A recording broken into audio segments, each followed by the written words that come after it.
Good afternoon once again. So welcome to FINTSAR K31 or Arts MFI K31, aka Applied Regression and Time Series. Okay, so this is one of the most, let's say, challenging subject in finance. Kasi we learn so much concepts, and then at the same time, we're going to make use of softwares to run our models. Modeling kasi itong subject na to, no? So this course explores both the theory and practice of regression analysis and other topics also. So madadagdagan natin yan ng time series analysis. Then we will also attempt to do structural equation modeling. So medyo exceptional tong term na to kasi medyo prolonged, in a sense, prolonged kasi may Christmas break tayo. So we can utilize yung break natin ng konti para ma-expand natin yung yung topics natin. Reviews and introduces multiple regression, not so much simple regression kasi nakuha nyo na yun sa ibang subjects nyo. So immediately our focus will be on multiple linear regression and yung with deeper concepts like gagamit tayo ng qualitative variables. We're going to do inferences about our model parameters and do regression diagnostics. So once you generate your regression model output, it doesn't stop there. We have to test the validity of our model by doing diagnostics. Okay, so there will be other topics like time series, multivariate time series. And what will be different is that we will attempt in this term not only to make use of R, but also Python and SAS via. So for this course. So yung Python, guys, ang gagawin natin yan, magiging assignment nyo yan. So each will be divided into groups. And the topics will be assigned to you. Of course, my grade component to. And then you're going to research how do I generate or run this output, run this model using Python. Kasi ang gagamitin natin yung R, no? And then we're also going to use SAS via, which I'm going to introduce by next week, which is a very powerful freeware also. So sasamantalahin natin tong SAS via na to while it's offered for free. Now, first I'd like to have a poll. Dali, mag-poll nga tayo sandali. So polls. Sandali. Okay, I should have created one. No? Okay, so ano ba to? Edit poll.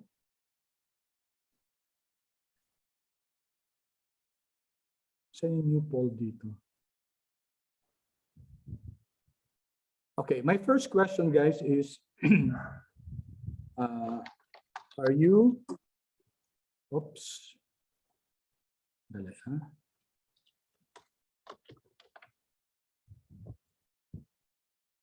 Okay, sige, wag na lang kasi we're tumatagal, no? Okay, my first question is sa chat box lang, guys. Okay, thank you, Dominic, for that. Okay, my first question is, who was your teacher in FINTSAR?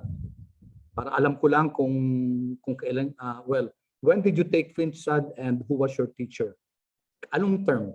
Was it last term? Again, yung T3 AY 2020 to 2021 if you took it last term.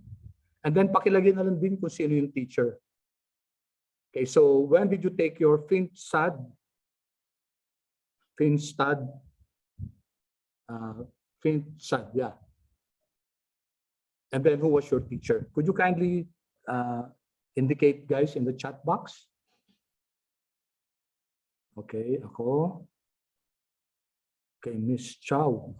Okay. Hindi ko yata nakilala yan. Miss Chow, okay, thank you.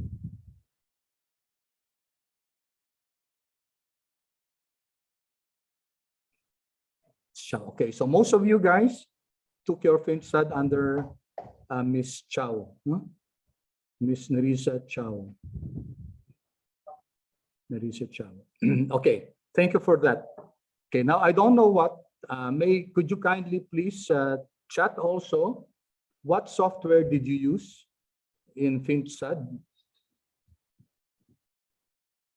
What was your software in that subject? Excel lang. Ah, okay. All right. Okay. So Excel lang pala yung ginamit.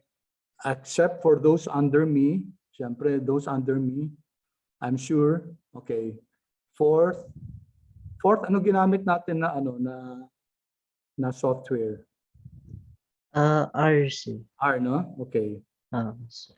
All right. So those of you who are my students in FINTSAR, okay, so medyo alam niyo na, no, yung may ano na kayo sa R. Okay, so that's good. But for those of you who will be using R for the first time, okay, we will have, of course, asynchronous requirements, no? Ibig sabihin that on your own, you will be watching videos in order to at least have a working knowledge of R. Kasi guys, this is not a subject in this is not a subject in R, no?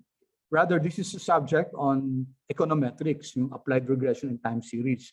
However, we cannot use Excel simply sa econometrics kasi ang daming limitations sa Excel.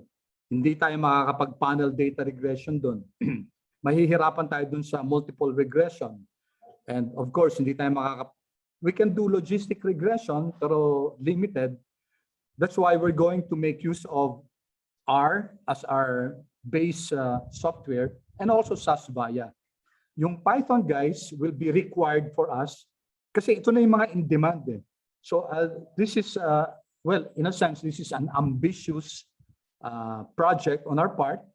Okay? So don't worry, guys, kasi we will journey together, no? Ako kasi mas kabisado ko yung R kaysa sa Python, although I have a working knowledge of Python. Pero I would want you to learn, guys, yung Python kasi of course mas bias ako sa R, although Python is very powerful, no? So I'd like for us for this term, at the end of the term, you'll be able to say, yes, I learned this R, Python, and SAS-VIA. And that will really help you a lot, no? Pagdating nyo sa research nyo, malaking tulong na kasi perhaps you will not be needing, konti na lang yung kailangan yung need for a statistician kasi hopefully on your own makakaya nyo na, no? Okay, so let's take a look at what we expect in this course. So I'll be with you in this journey. So parang module 0 natin will be introduction to R and RStudio. So most of you, siguro 95% or 98% of you have not experienced R and RStudio. Now, this is the time, guys, for this week. Assignment nyo yan. Na ang dami naman kasi sa YouTube na tutorials. So let me just, hanap tayo ha. Okay, so sa YouTube.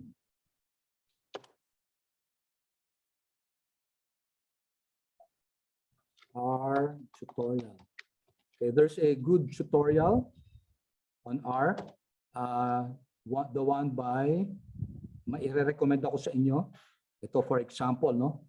2 hours to, no, of tutorial. Do spend some time, guys, no? Pero pwede natin gamitin si asan na ba si I forgot his name, but that's a good tutorial. Okay, so ang dami, guys, kayo magsasawa ng ng tutorial. So you don't have any reason, guys, not to learn R. Ito guys, this one. I'll open Marvin Stats. Okay, my playlist siya dito. And then you can, ayan. Okay, let's see. Let me recommend and flash okay, descriptive statistics. Okay, pwede ito, guys. Getting started with R, 17 videos. If I click this, okay, 17 videos siya, but But the videos guys are maiksi lang, 5 minutes, 4 minutes. So sabihin natin on the average 5 minutes times 17 videos. So that's 35, 85. So that's around 1 hour lang, no? 1.5 hours. And then pag na ano nyo to guys, ano na, yung very comfortable na kayo with R, no? So ito, no? So let me flash this on the screen. Unfortunately, guys, we don't have really the luxury of time for us to go through this. Okay, so kindly save this, guys, especially for those of you who will be. Is my conclusion correct that those of you who use Excel last term or 2 terms ago, this will be the first time for you to be using R? Paki-chat nga, please. Baka naman nag-Excel kayo pero marunong na kayo ng R. Kindly chat yes, guys, kung first time nyo gagamitin si R. Okay, good. Yeah, good. Thank you so much. No?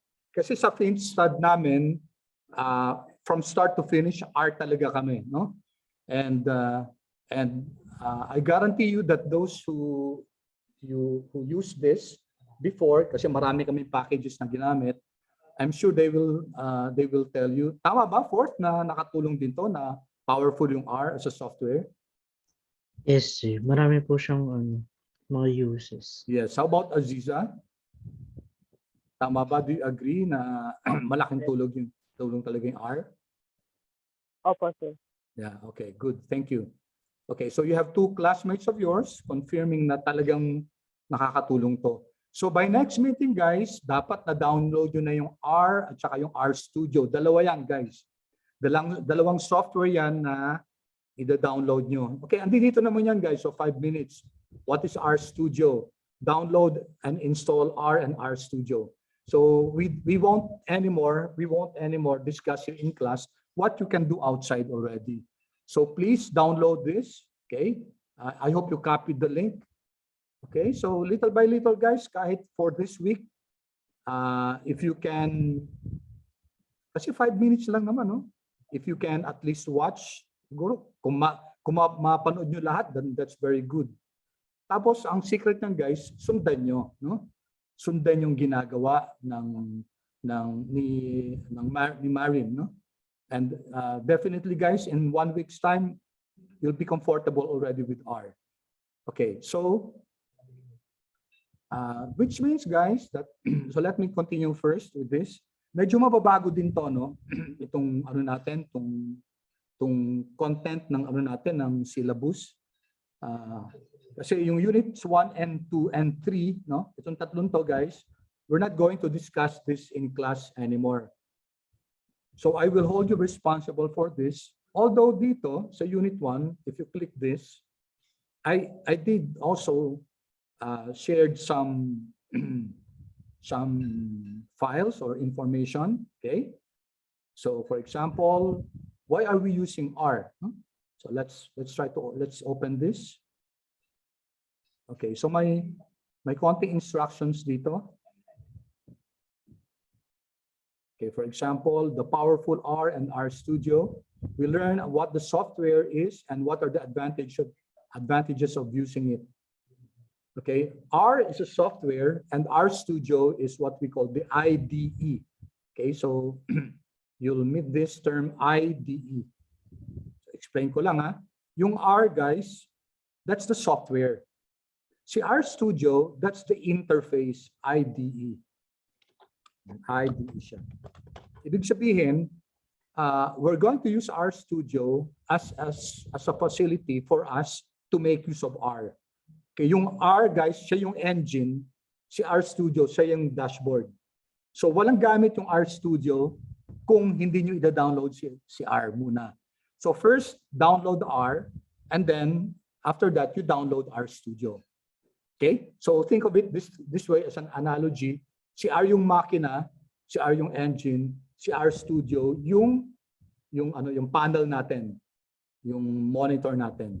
So RStudio, there are many other IDEs. Ang tawag kay RStudio, Integrated Development Environment. That's the IDE for R. Okay, so it's important for us. RStudio will not run without R. Okay, so at the end of this, dapat na-download na natin yung R sa ating laptop or PC.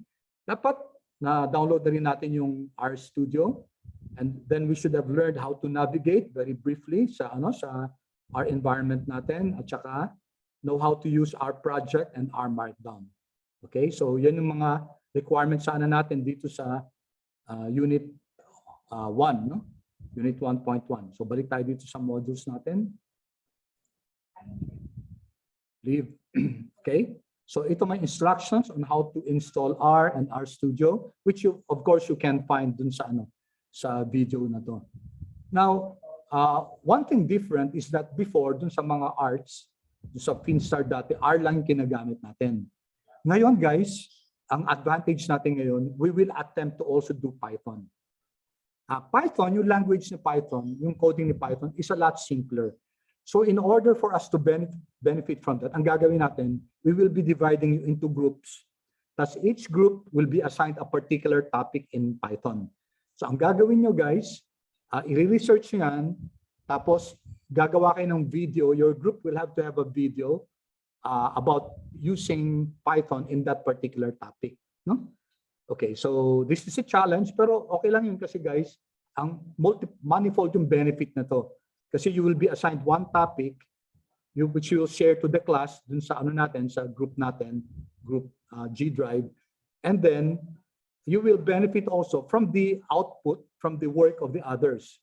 So ibig sabihin, kunyari kung ilan tayo, kunyari kung we have 8 groups, you're going to do one, and then you have a bonus of 7 other outputs from the other groups, di ba? So maganda yon, parang symbiotic relationships ng class yon. And then, guys, again, importante na matutunan din natin yung Python. The other one, guys, is Sasbaya. Okay, I'll just flash that. So ito yung Sasbaya. We'll start learning Sasbaya siguro on the 3rd week. Okay, so this is from SAS, no? One of the most powerful softwares in the world. Kaso itong SAS, guys, hindi libre. Ngayon, during this pandemic, si SAS, inopen niya yung Sasbaya for learners. So, libre yan for teachers and for students. So, you have to have your DLSU email address. So, since meron naman kayo, no?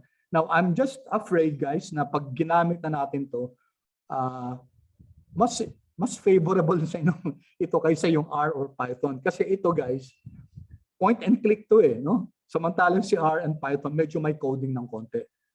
No, please don't. No? Huwag yung isasantabi yung R at saka yung Python just for Sasbaya. No? Maganda kung alam natin yung tatlo. No? And then when you go to later on to research, alam nyo gamitin si R, alam nyo gamitin si Python, alam nyo gamitin si Sasbaya. Okay, do I have your commitment, guys, na huwag nyo isasantabi, guys, yung R and Python if you got to taste Sasbaya, kasi napakadali, guys, ang Sasbaya. Ang lang nito, ang caveat lang nito, guys, hindi natin alam kung hanggang kailan free siya. So at least habang free siya ngayon, samantalahin natin, gamitin natin, and then when you go out later in the corporate world, you might be ano ba masasabi ko? Chances are, pag malaking company yan, gumagamit ng SAS yan. So at least ready kayo. Gumagamit din sila ng R. Gumagamit din sila ng Python. So ano maganda, ilalagay nyo sa sa resume. Knowledgeable in R, in Python, and in Sasbaya. Di ba? Kung marunong pa kayo ng, of course, kung marunong kayo ng SPSS o ng Stata, pwede nyo ilagay yon. So the more softwares you learn, the better. The better, because that makes you more marketable in the manpower field later on. Okay, guys? Okay, so get excited, guys, kasi ang ganda-ganda nitong Sasbaya. In fact, for this term, I was almost tempted to do away with R and Python and just focus on Sasbaya. Pero sabi ko sa sarili ko, hindi. That will not be beneficial for the students. Of course, guys, may konting challenge kasi you'll be trying to learn 3 softwares at the same time. Okay? Pero okay lang yon, guys. Okay lang yon. Parang sponge naman yung brain natin.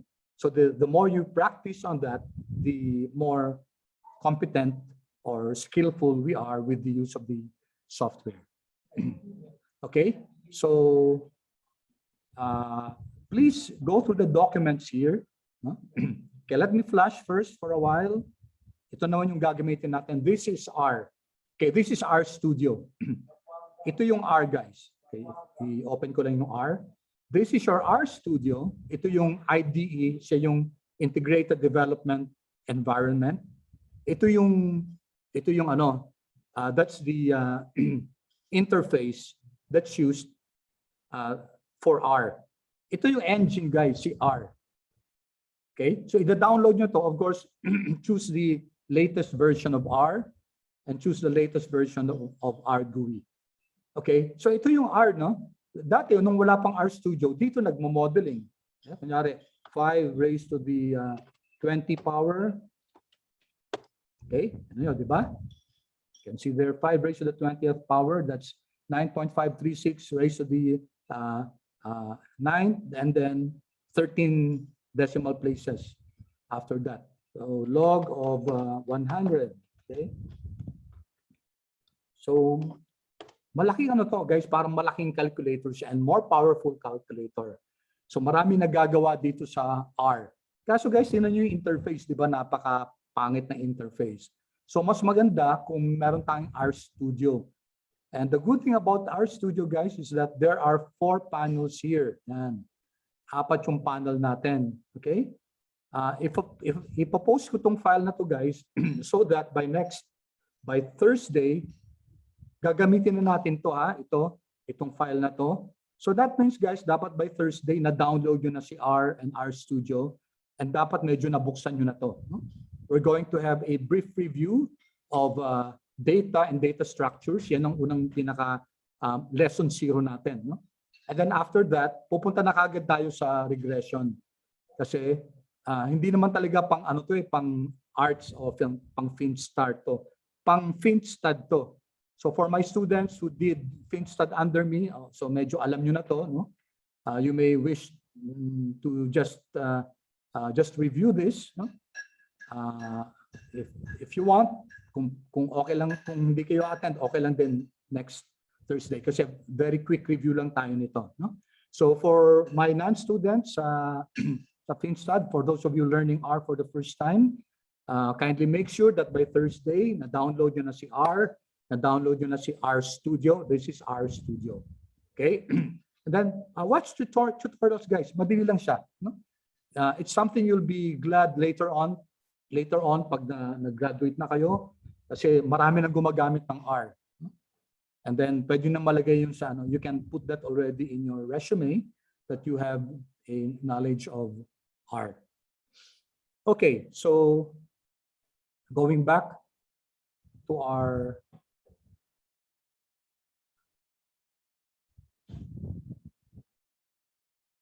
okay, guys, may yung microphone ko, meron bang parang wind na may ganung sound ba? Wala naman. Wala naman. Okay, good. Thank you. Okay, so ibig sabihin my microphone is working. All right? So yung unang tatlong to, guys, hindi natin i-discuss to. Yung ggplot2 is a very powerful package used in data visualization. Unfortunately, hindi natin i-discuss dito yan. Kasi pang FINTSTUD yan eh. No? So, again, guys, use YouTube, no? To learn more about data visualization. So, diniscuss namin yan sa FINTSTUD nung 2 terms ago yata or 3 terms ago. So, tad kami ng visualization sa ggplot2. But of course, those of you who are not under me in FINTSTUD 2, okay lang, guys, kasi pwede nang mahabol yun. Walang pumipigil sa inyo, guys. Nobody's preventing you from knowing what ggplot2 is. Marami ding tutorials sa ganyan. I suggest also you look at that and see the power of data visualization in R and RStudio. Kasi guys, sa Excel, yung data visualization ng Excel, naku, Kawawa naman tayo pag yun ang gagamitin natin. Well, i-compare mo si RStudio using ggplot2 and Excel para mong kinompare yung doctorate sa isang kindergarten. Ang layo-layo talaga. And see for yourself, guys, that what I'm saying is true. Okay, so we're actually going next week, we're actually going to start already with multiple regression using cross-sectional data. Okay, so ang focus talaga natin, guys, yung modeling sa R on regression. And then we will go to other forms of regression like, hindi lang nakalagay dito, but andito yung guys, generalized linear models, andun si logistic regression, andun si multinomial regression. Okay, and then ang exciting dito, guys, sa dulo, isisingit natin two topics, structural equation modeling and also machine learning. Okay? Exciting, guys. Machine learning, imagine, dito natin i-discuss. Walang ibang subject, guys, na nadi-discussion. Tell me if I'm right, guys. Meron na ba kayong paki-yes or no, guys? Tell me if you have had a subject where you discussed ito, machine learning. Exciting ang topic na yan, guys. Paki-yes or no nga, have you had any other subject where you discuss machine learning? Here, guys, bragging rights natin yan. So by the time you end this subject, Azi, meron ba? No. Azi, nagka-machine learning na subject ka na? Data 101. Anong subject yun?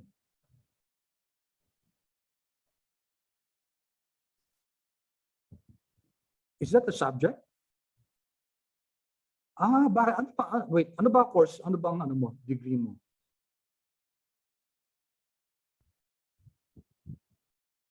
Azi?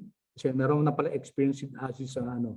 Sa yeah, pero okay, may data. Okay, tanong ko na lang, gumamit ba kayo ng neural networks? XGBoost?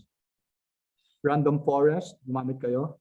Okay, siguro hindi siguro kayo nag-machine learning kasi ang machine learning gagamit tayo ng tools in order to generate models, no? Siguro in-explain lang sa inyo.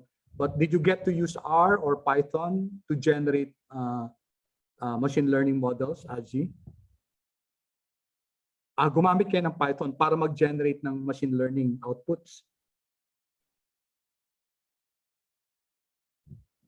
Sira ba yung microphone mo, Aji?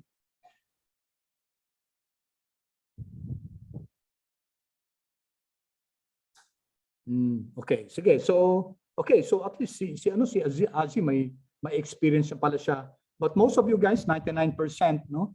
Kahit yung mga students ko sa FINTSAR last time, hindi naman tayo ng machine learning. Pero dito, guys, we're going to do that, no? And deeper detail kasi maraming klase machine learning techniques. Merong decision tree, merong random forest, merong neural networks, merong XGBoost. We're going to have a taste of that. We're going to learn that. And siguro at the end of the term, sasabihin nyo, yun ang pinaka nagustuhan yung top. No? So with that, guys, and get excited kasi we have a lot to learn. But of course, I'll need your cooperation. I'll need your really, kailangan medyo mag-double time tayo. Hindi naman kasi pinapahirapan natin yung sarili natin, but because there's a lot to learn really. No? There's a lot to learn. The syllabus, guys, is nasa syllabus na. Okay. So yung topics natin, guys, medyo i-modify ko lang kasi yan yung dating topics and I think with the use of SAS-VIA and Python, we'll be able to discuss more. So this is our syllabus. And as I said, guys, medyo mamamodify to ng konti kasi madadagdagan tayo ng konting topics. But 95% ito yon, no? So please peruse over this. Okay, so ito yung mga topics natin. So unang-una, getting started with R. Of course, hindi natin masyadong titinan yan. Magsisimula talaga tayo dito kagad sa regression, no? Multiple regression with cross-sectional data. Now, why did I say it's cross-sectional data? Basically, guys, tatlong klaseng data, no? Ano-ano yon? Anyone, please? Okay, there are three types of data as far as structure is concerned. The first one is cross-sectional data. Cross-sectional data, diba? Okay, so sandali ano pa yung iba, guys? Ano ba yung cross-sectional data? Cross-sectional data, you have data of different individuals, different units taken at a specific point in time. Kunyari, you have data about, kunyari, by country, no? So, ASEAN, lahat ng ASEAN countries, tapos kinuha natin yung inflation nila, GDP, GNP, macroeconomic variables, guys, taken in 2021. So what kind of data is that? That's what we call a cross-sectional data. Kasi you have different units, in that case, yung Philippines, Malaysia, Thailand, and then you have different variables explaining the unit, inflation ng Philippines, GDP ng Philippines, GNP ng Philippines, and all of them are taken at one point in time, 2021 kunyari. 2021. So that's what we call a cross-sectional data. On the other hand, what do you call a data where you only have one unit? One unit lang. Kunyari, Philippines lang. Tapos mini-measure natin inflation, GDP, GNP, etc. But this time, it's taken across different time frames from 1980 to 2021. Okay, pag ganun guys, anong klaseng data yan? Anyone? Paki-chat or paki-unmute? Paki-unmute guys. Answer? So, yes, Aubrey, thank you. It's what we call time series data. No? Okay, so anong kaibahan ng cross-sectional data at saka time series data? Si cross-sectional data, different units, okay, taken at one point in time. Okay, one point in time lang. Si time series naman, one unit, nari Philippines lang, taken at several points in time.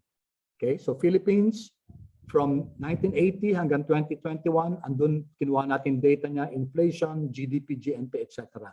That's what we call a time series data. Now, pwede natin i-combine to. Okay? Ano yung combination nito? Several units. Tapos several points in time. So kunyari, ASEAN. Lahat ng ASEAN, okay, in 1980. Tapos 1981, lahat ng ASEAN na yun hanggang 2021. So this is now a combination of a cross-sectional data and a time series data. Okay, what do you call that kind of data, guys? Anyone? Combination siya ng cross-sectional at saka time series data. What's the name for that? It's called your, okay, type ko na lang. It's called your, okay, ang tawag dyan guys, panel data. Okay? Okay, pause muna ako guys. Any questions?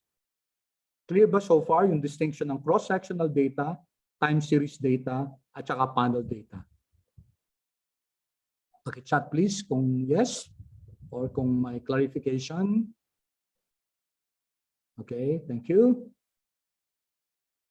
Okay, thank you. Good, good. Okay, sabi ko nga guys, I really appreciate everyone really responding to my queries, no? Kasi mukhang kulang pa lang yung nag-respond. Aanin pa lang yata, lilima. How about the rest, guys? Clear ba so far? And please don't be ashamed to ask questions, huh? Okay, all questions here will be treated with respect, no? Wala tayong aanin na question dito na napakasimple. Hindi, guys. Everyone, please learn to respect. We're not all coming from the same space. Okay, so we would like this environment to be one of respect, mutual respect to each other. So pag may question kayo, please do not be ashamed to ask that kasi irerespeto natin yung mga tanong na yun. Of course, dapat related sa lesson natin. Okay, good. So cross-sectional data, again, let me summarize. Cross-sectional data. Why am I not using my digital pen? Sandali lang, ha? Okay.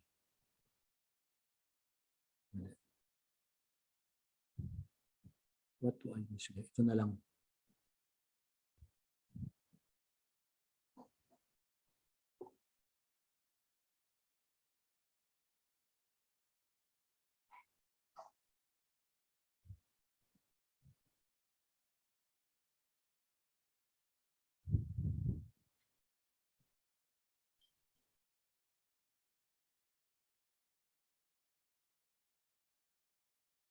Okay, so sabi natin, yung 3 types of data according to structure nila. You have your cross-sectional, you have your time series, and then you have your panel data. Usually guys, sa financial research, ito yung ginagamit, no? Panel data. If you take a look at the research topics ng mga students natin, you'll notice that madalang yung nagko-cross-sectional. Very seldom, pati yung time series. So ito 1 unit, di ba? And then, sorry, several units. When you say unit, yun ang unit of being investigated. It can be a country, it can be a school, okay, it can be a town. No? So dito several units, tapos 1 point in time. 1 point in time. For time series, it's 1 unit. No? Pero several points in time. Yun ang time series. No?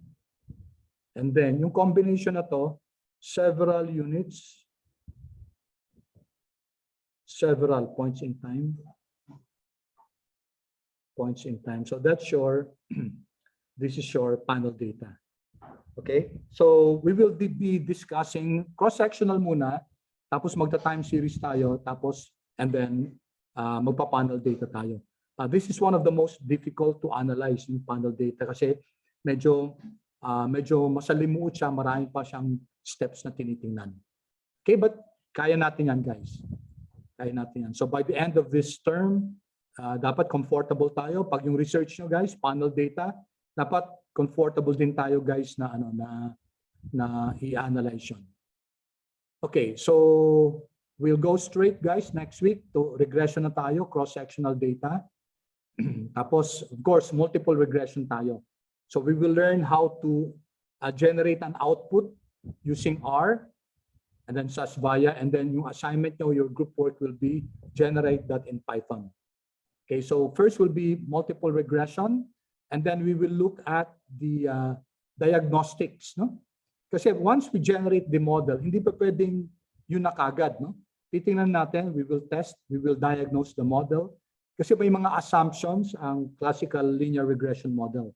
So pag na-violate yung assumptions na yun, we have to remedy that. We have to see how we can remedy those violations. Okay? Then after that, punta tayo ng time series. And then we go to, hindi yata nakalagay dito yung, ito, panel data regression na. No? Panel data regression. Then we will go to generalized linear model, kasama dyan yung logistic regression. And then multinomial logic. And then we will go to, at the last, pupunta tayo sa SEM, structural equation modeling, and then also machine learning. Okay? So these are the topics that we're going to learn in this subject. All right? So, okay. So let me go back to our modules.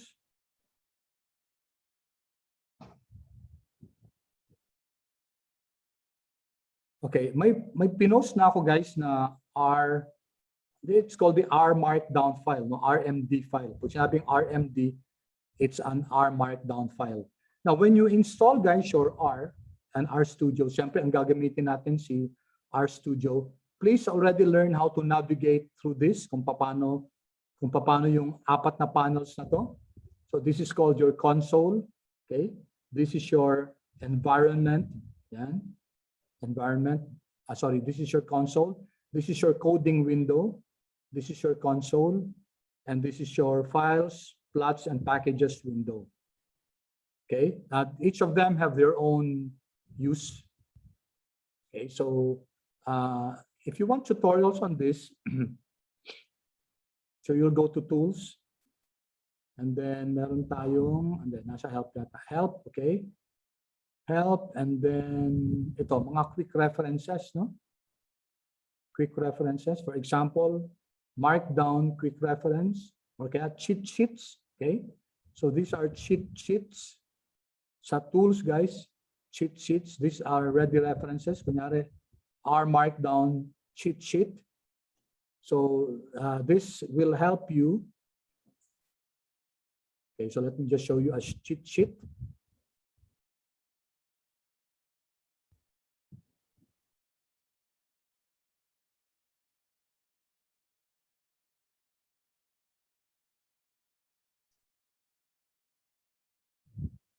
Okay, asan ang cheat sheet natin?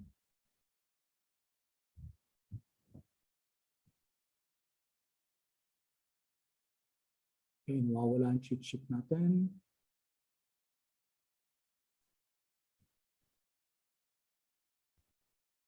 Okay. Asan na si cheat sheet? Let me repeat.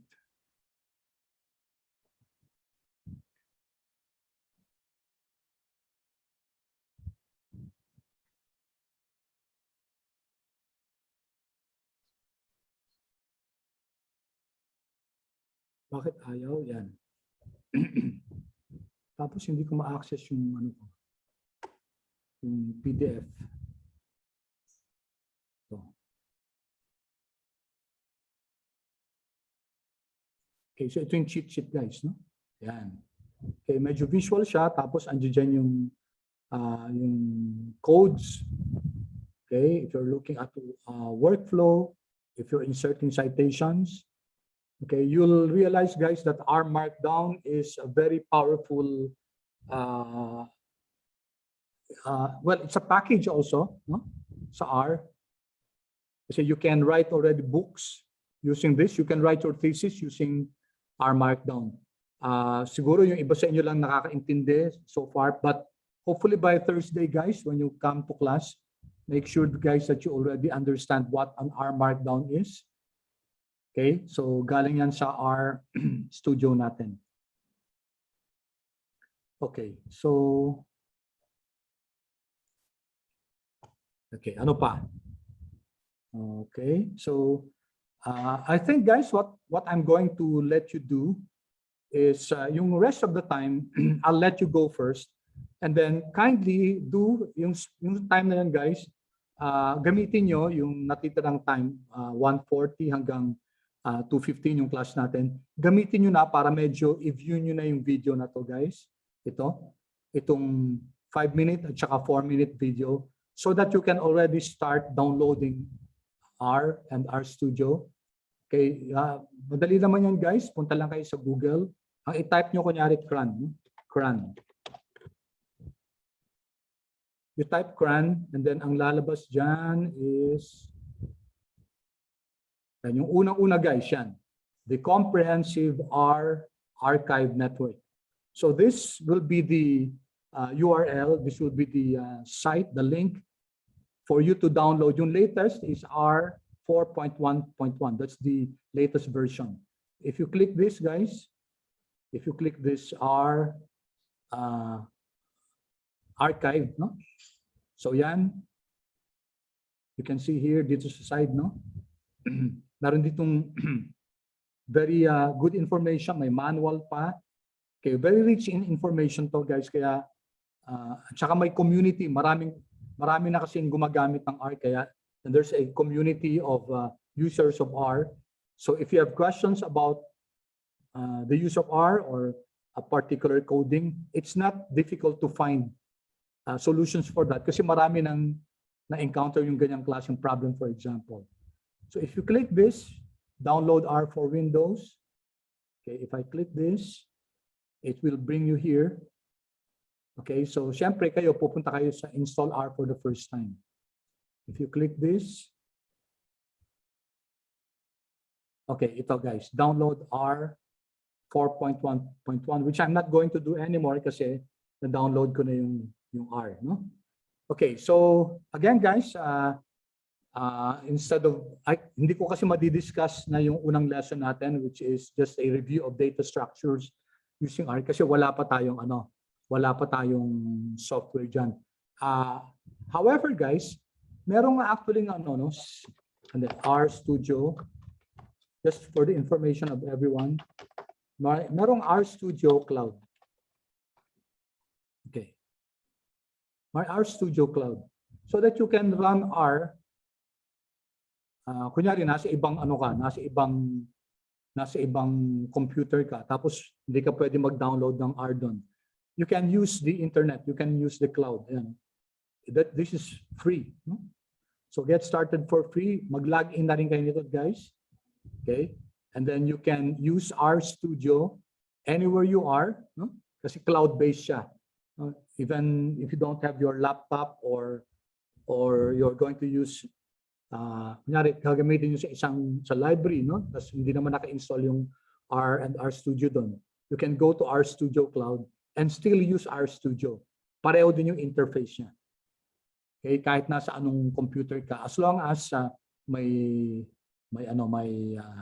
internet. Okay. Any questions so far, guys? Okay, may question dito. Ask lang ba need for next meeting? Yeah, R and RStudio. And of course, guys, yung file, syempre, panoodin nyo na yung videos no, up to as far as you can reach para medyo may idea na kayo. Tapos yung file na pinost ko, guys, yeah, my R and RStudio compatible with Mac, yes. Yes, Dominic, no? Pag mag-question kayo, guys, kung pwede to everybody para makita din ng iba. Dom, pwede paki-share yung question mo?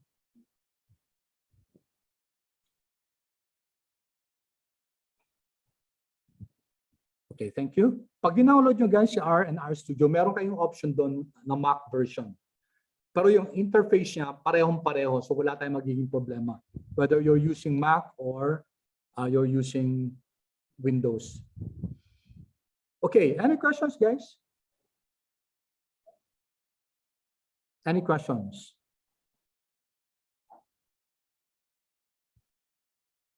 Clear so far yung instructions? Yes, sir. Yung individual output number 1, ano lang yun? Mr. Sumedo, what's your nickname? Miko na lang po. Miko, kasi parang ang haba ng ano. Oh, I was thinking kanina Masa or Hiko. No? Okay, thank you, Miko. Yeah, Miko, yung output number 1, hindi nyo i-submit sa akin yan, no? Kasi yung output number 1, hindi pa. Individual output number 1, hindi pa. Okay, don't bother with that first. Kasi actually assignment yun for FinStud, no? And we will not go there, no?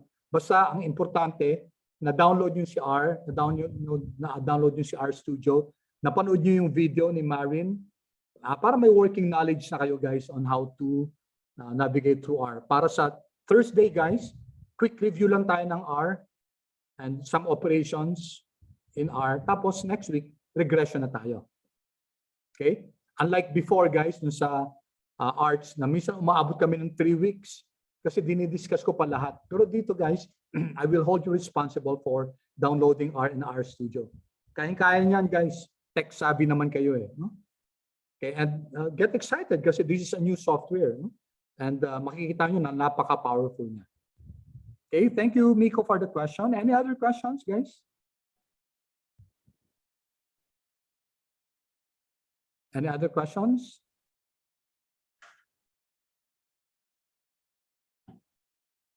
Paki-chat naman, please, kung clear so far. Kung clear, paki-yes na lang. Okay, Nan. Thank you, Chadwick. Okay, clear. Thank you. Okay, good. Clear, yes. Thank you. Thank you. Okay, so ang gagawin natin, guys, we'll call it a day. No? And then, yung 30 minutes na gamitin nyo, guys, para pag-install ng R and RStudio. Tapos we will